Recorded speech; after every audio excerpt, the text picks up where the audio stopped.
This is how to remove and install a SRAM cassette on an XD driver.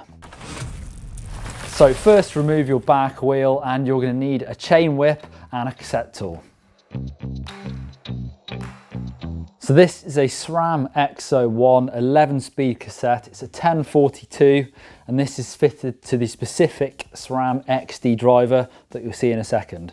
So first thing you'll need is that cassette tool. Just slide that in, and then you need adjustable spanner to turn that and a chain whip to stop the cassette from spinning. It's easier to do this job on the floor where you can hold the chain whip and get some weight behind it. I always put the whip on sort of the third gear, so the third lowest gear. And then get my big spanner onto the cassette tool and gently push down, making sure that I'm not going to smash my knuckles into the cassette when it comes loose. So once you've wound it all the way off, literally that cassette will just come off in one piece. Compare that to Shimano where they've got a lock ring and then lots of different bits of cassette. It's just all one piece.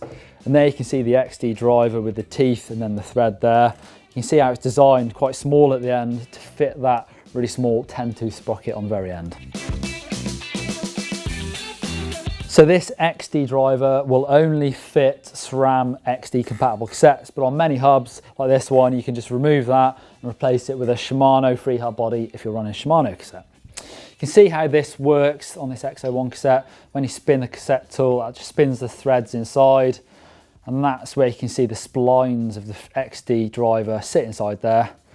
So unlike Shimano, where you have to line up one thin sort of spline to the actual bit on the cassette, with this, literally stick it on and there I go. I can feel that those splines sit in the cassette. It doesn't have to sit in one specific hole, and I start spinning it in.